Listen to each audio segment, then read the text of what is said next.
Christ is in our midst. You'll forgive me, brothers and sisters, if I today not preach directly on the gospel, although at the very beginning of it, it says that our Lord received people, healed them, and then, of course, later on, he feeds them through the multiplication of the loaves and the fishes. But I wanted to go back, if I could, if you can bear with me a little bit. I wanted to go back to last week's sermon by Father Timothy, where he talked about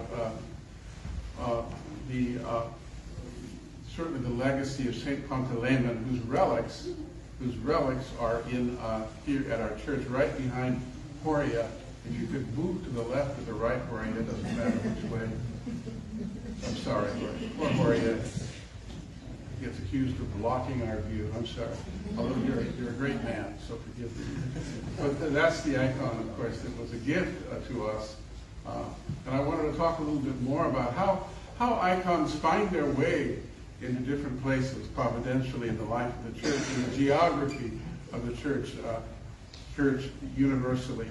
First, a word about relics, because embedded in that cross, that monastic cross, in that icon, are the relics of 5 saints, as well as the relic of the true cross. And that was a cross that was given to Archbishop John Chahavskoy when he was a novice, beginning his monastic life at the monastery of St. Pantaleon on Mount Athos, which was there are lots of monasteries on Mount Athos, and I suppose the one distinguishing feature of St. Pantaleon is that it's a Russian monastery. It was set aside, so all the services there are in Slavonic. But beyond all of that, let's take a little bit more time, if we could, to talk about the meaning of relics and what relics are in the life of our church. Now, I remember the first time, as kind of newly minted Orthodox, I was in West Sacramento, and I was talking to the priest then, Father James Worth, and a new icon had been given to the church, and enclosed in it was a relic of Saint Seraphim of Sarov, you know. And he called me over and said, "Look, Ian, look at this beautiful icon we just received. Isn't it beautiful? And look at it has the relic." And you know, being kind of brash and foolish, I said, "Well, yeah, it's nice, you know." And about the relic, I thought to myself, "Well, I don't know what to do with that." You know. We'll see. That's God's way of saying, "You better be good, Father." Thank you. Thanks, John. I don't know what to do about all of that, you know. And it was something I sort of dismissed, not out of not acceptance, but just sort of, I'm going to put it on the back burner because I didn't quite understand. Because we live in a society where the idea of relics is kind of antithetical to the way we think and live in our society.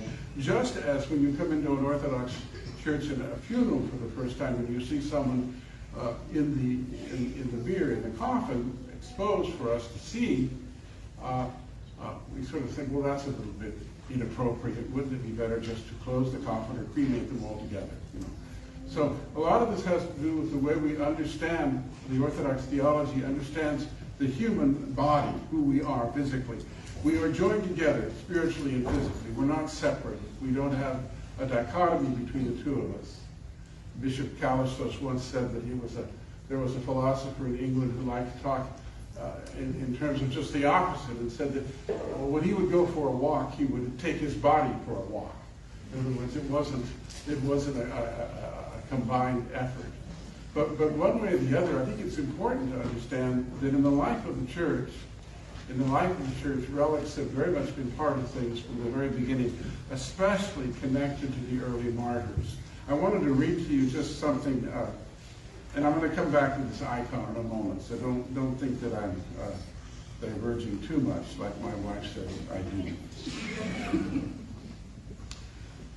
And this is from the catechesis in the OCA.org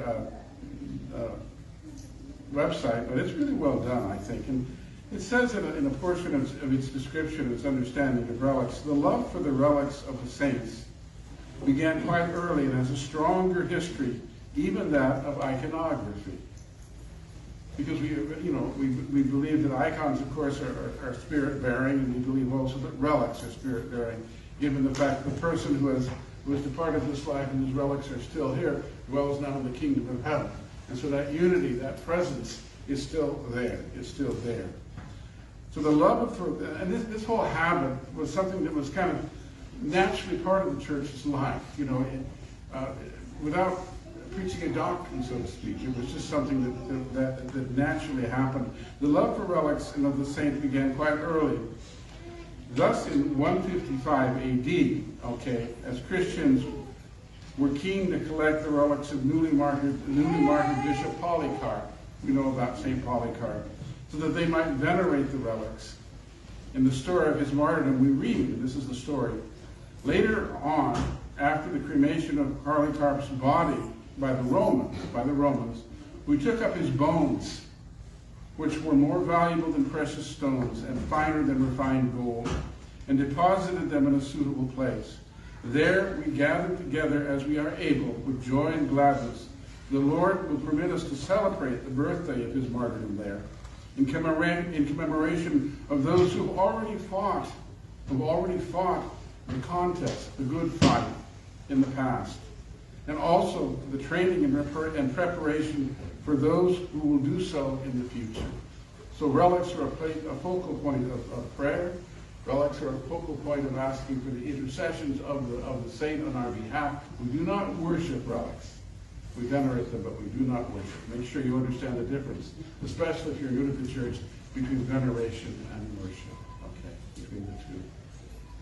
And this catechesis goes on to say, from this we see that already in the mid-2nd century, the church had a firm tradition of venerating the relics of its saints, especially the martyrs. Churches were built on the graves of martyrs, and we all know, I think, that sewn into the antimons, this is the cloth that the priest unfolds, and he can only serve the liturgy on that cloth, the Eucharist, that is, the body and blood of Christ. Sewn into that cloth is a relic of a saint, and I believe, maybe Father Timothy will have to correct me on this, but I believe in the antimons we have, which means other altar, antimons, other than the altar, other altar, is the relic of St. Herman. Is the relic of St. Herman.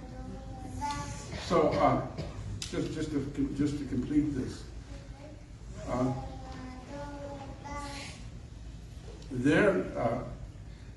from this we see, I'll repeat myself, from this we see that already in the mid-2nd century the church had a firm tradition. As the author of the martyrdom of Polycarp wrote, this love for the martyrs offered no rival for their love for Christ, for we worship this one who is the Son of God.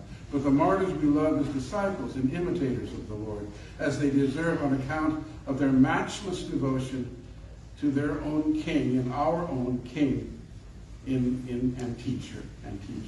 And there are events and instances, especially in the Old Testament. I think of what's usually remembered is Elijah.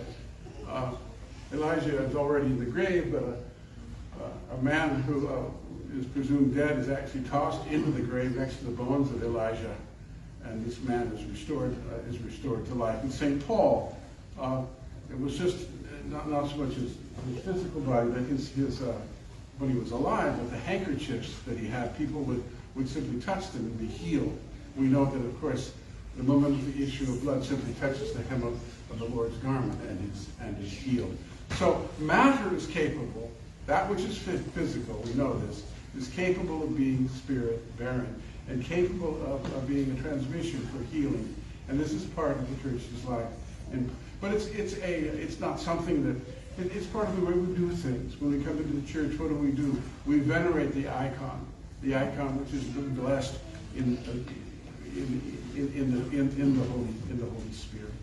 So this is sort of our teaching, brothers and sisters, concerning icons and certainly concerning relics. This is a brief sort of description, but I felt like I should say something about them before we go on and talk about this particular icon in our church. All right, and by the way, early on. There seemed to be some resistance to, because relics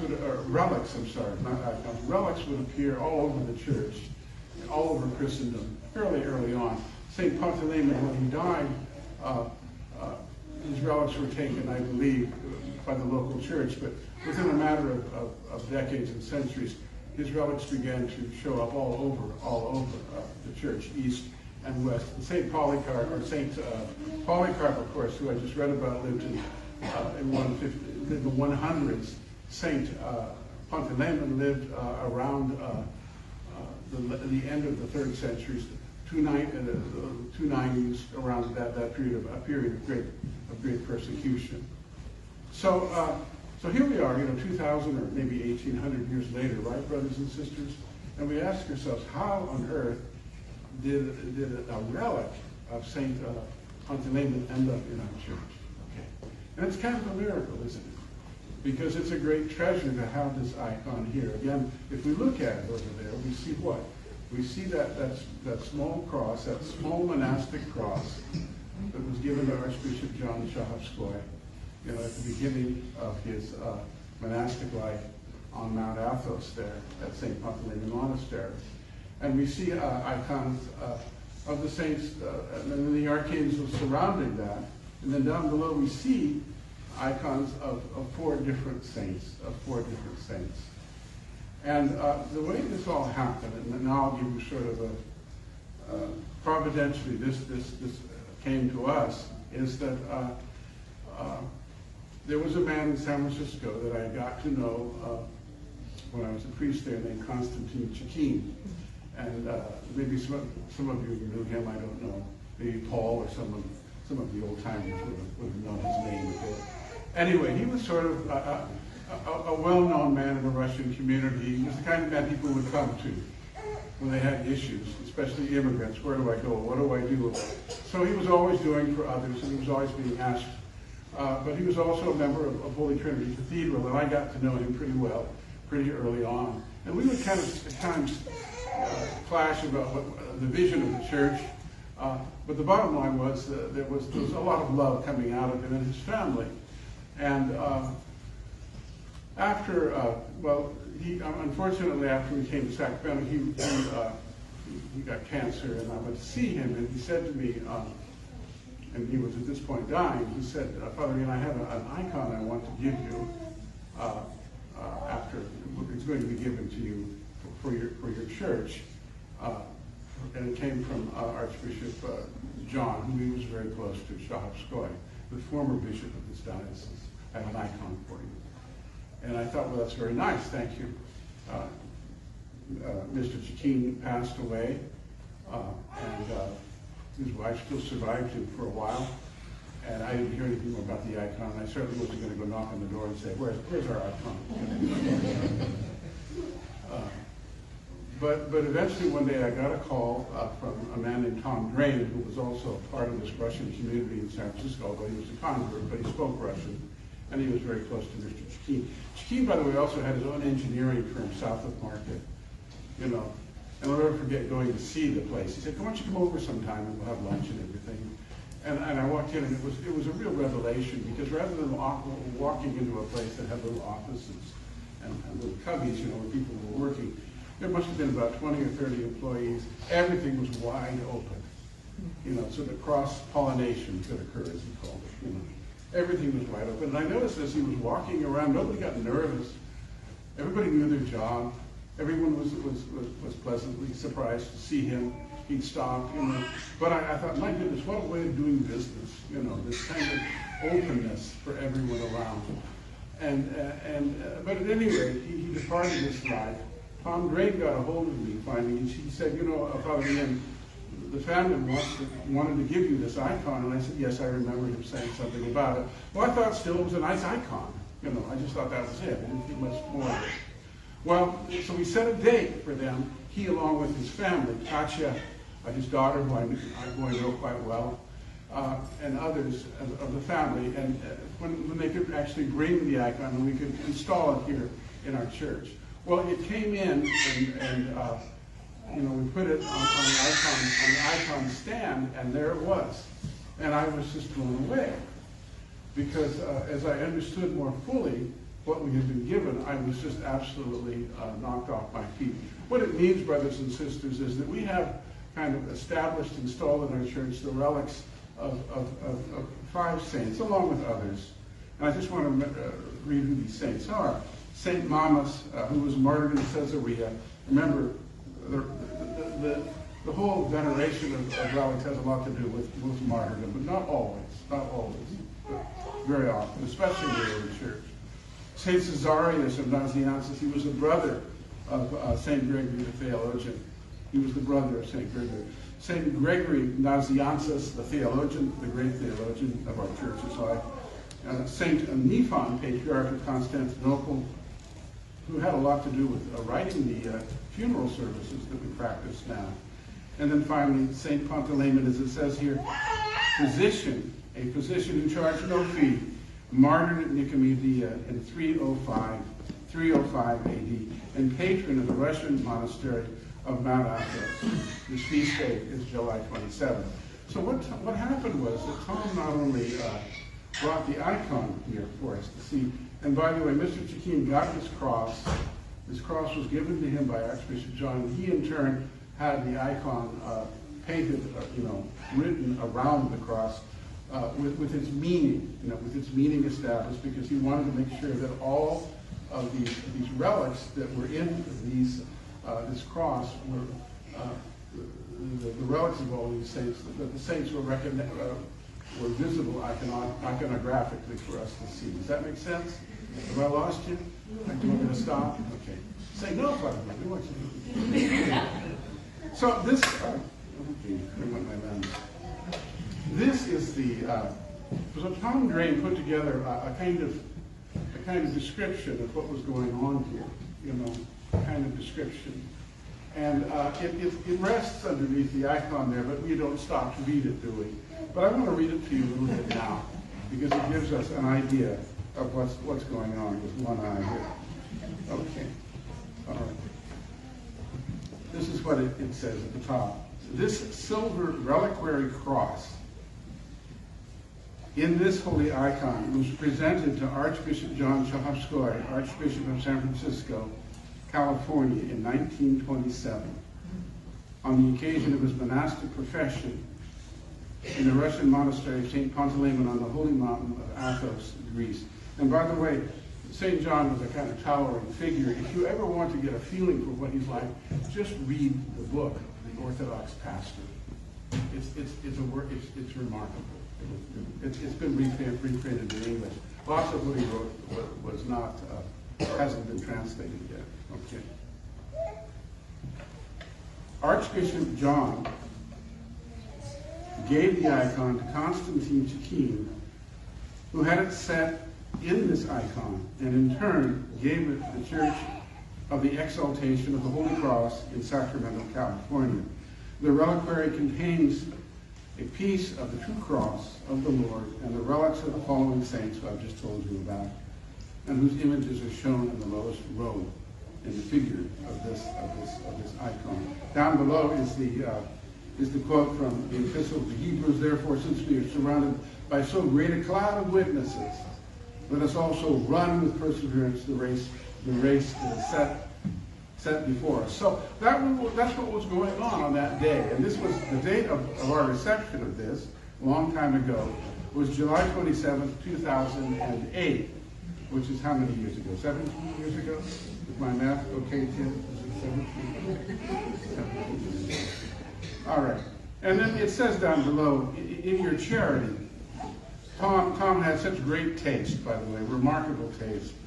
Of your charity, remember in your prayers the contributors of this holy icon, Constantine Chikeen, Lubov Nikolaevna Chikeen, together with their children and grandchildren, Catherine and George, Daniel, and it goes on here.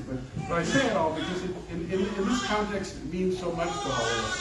So this, brothers and sisters, is a great treasure in our church. And we should ask these saints to intercede for us, especially in the building of our new church, right? And I sort of just kind of tucked this away in my own mind. But there it is, there it stands for us to come and venerate through the providential consideration of Archbishop John Shahovskoy, Constantine Chikeen, Tom Drain, Katya Chikeen, and her husband Daniel, and everyone else, So here we are.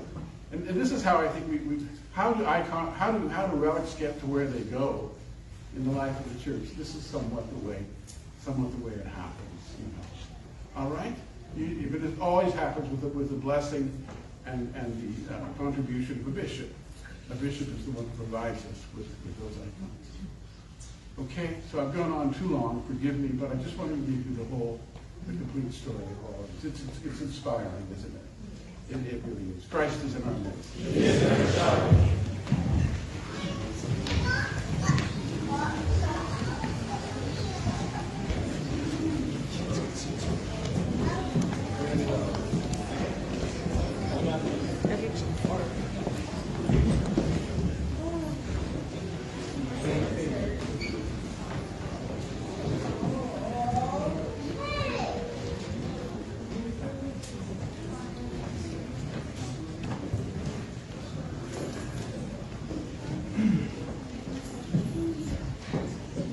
Let us all say with all our soul, with all our mind, let us say, O Lord Almighty, the God of our fathers, we pray thee, hearken and have mercy.